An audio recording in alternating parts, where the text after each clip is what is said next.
আজকের ভিডিওটা শুধুমাত্র তাদের জন্য যারা হাঁস খেতে অনেক বেশি পছন্দ করেন, কিন্তু হাঁস কাটাকাটি এবং হাঁস পরিষ্কার করা অনেক বেশি ঝামেলার মনে করেন। এর সাথে হাঁসের মাংস কিভাবে রান্না করলে একটুও গন্ধ থাকবে না, এই রেসিপিটাও আপনাদেরকে দেখাবো। তো আসসালামু আলাইকুম। হাঁস পরিষ্কার করার জন্য সর্বপ্রথম আমরা গরম পানি করে নিব। একদম ফুটন্ত গরম পানি করতে হবে। এরপর একটা গামলায় হাঁসটা এভাবে নিয়ে এর উপর দিয়ে চারপাশে উল্টে পাল্টে হাঁসটাকে ভালো করে ভিজিয়ে নিব। এরপর দেখেন এভাবে করে সব লোমগুলো সুন্দর করে উঠে যাচ্ছে। আমার লোম পাখনাগুলোকে এভাবে আগে উঠিয়ে নিচ্ছে। এবার পরিষ্কার পানি দিয়ে ধুয়ে নিতে হবে। দেখেন এর গায়ে কিন্তু এখন ছোট ছোট এই যে আছে, এগুলোকে উঠানোর জন্য আপনারা এরকম তার জালি থাকে বাসন মাজার, এই তার জালিটা দিয়ে সুন্দর করে এভাবে ঘষে নিবেন। এবার দেখবেন উঠে গেছে, একেবারে পরিষ্কার হয়ে যাবে। হাত দিয়ে বাছতে অনেক বেশি সময় লাগতো, এই তার জালিতে এভাবে ঘষার ফলে খুব দ্রুত উঠে যাবে। এরপরে আমরা হাঁসটাকে সুন্দর করে আগুনে পুড়িয়ে নিব। যেহেতু আমাদের চুলার আগুন নেই এখানে, যেহেতু শহরে থাকি, তো গ্যাসের চুলা এভাবে করে হালকা পুড়িয়ে নিব। এভাবে দেখবেন উপরে ছোট ছোট লোমগুলো বা পালকগুলো থাকে,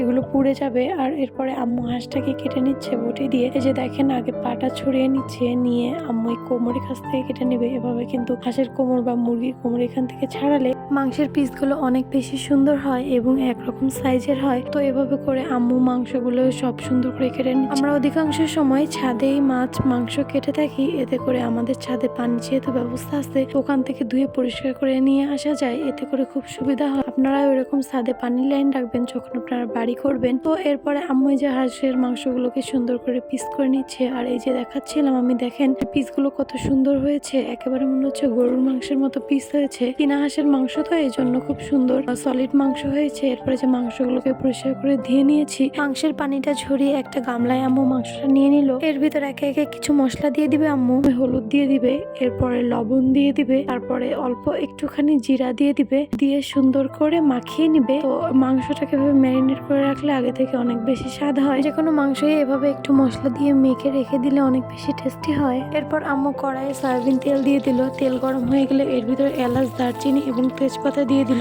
এটার একটা ফ্লেভার বের হয়, এত ভালো লাগে আমার কাছে। তো ফ্লেভারটা বের হওয়ার পরে মাংসটা এর ভিতরে দিয়ে দিবে। মাংসটা দিয়ে সুন্দর করে নেড়ে নিবে। মাংসটা নাড়তে থাকতে হবে, কারণ তলায় লেগে যেতে পারে, যেহেতু পানি দেওয়া হয়নি। এই যে দেখেন মাংসটা নাড়তেই আছে আম্মু। এভাবে করে আস্তে আস্তে করে সুন্দর করে কষিয়ে নিতে হবে। মাংসটা এভাবে কষালে হাঁসের মাংসটার কোনো সেন্টটাই থাকে না, চলে যায়। আর এই যে দেখেন কষাতে কষাতে হাঁসের মাংসের অনেকগুলো তেল এবং সাথে হালকা একটু পানি বের হয়ে গিয়েছে মাংস থেকে। আম্মু মাংসটাকে কষিয়ে নিচ্ছে। আর এপাশে আস্তে আস্তে এর ভিতরে মশলাগুলো সব দিয়ে দিবে। প্রথমে দিয়ে দিল পেঁয়াজ বাটা 4 টেবিল চামচ পরিমাণে। হাঁসটার ওজন ছিল 3 কেজি পরিমাণে, অনেকখানি মাংস, এজন্য পেঁয়াজ রসুন সব অনেক বেশি করে দিতে হবে। এরপরে দিয়ে দিল মরিচ বাটা 3 টেবিল চামচ পরিমাণে। এরপরে আদা বাটা, জিরা বাটা এবং রসুন বাটা দিয়ে দিল একে একে। দিয়ে সুন্দর করে নেড়ে চেড়ে নিবে আম্মু। নেড়ে চেড়ে আস্তে আস্তে করে কষিয়ে নিবে। মাংসটাকে যত বেশি কষানো হবে তত বেশি মজাদার হবে। এবং হাঁসের মাংস যেহেতু সেদ্ধ হতে সময় লাগে, তো অনেকখানি কষিয়ে নিলে অনেকটাই সেদ্ধ হয়ে যাবে।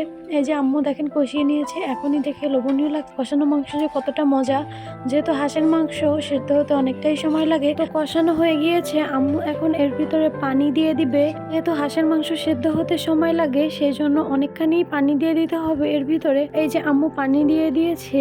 আমার কথা কি বলবো, হাঁসের মাংস যে আমার এতটা বেশি পছন্দের, যদি সাথে চালের আটার রুটি এবং খুলনার ঐতিহ্যবাহী ছিটা রুটি পিঠা অথবা সেমাই পিঠা থাকে, তাহলে তো আরো বেশি জমে যায়। তো এই যে দেখেন পানিটা শুকিয়ে গিয়েছে। এরপরে আম্মু প্রেসার কুকারে দিয়ে দিচ্ছে, কারণ এটা সেদ্ধ হতে অনেক টাইম লাগবে। তো প্রেসার কুকারে দিলে খুব দ্রুত হয়ে যাবে। প্রেসার কুকার থেকে নামিয়ে গরম মশলাটা উপর থেকে ছড়িয়ে দিয়েছি আম্মু। তো আজকে রান্নাটা অনেক মজা হয়েছিল, অবশ্যই বাসায় ট্রাই করবেন। আল্লাহ হাফেজ।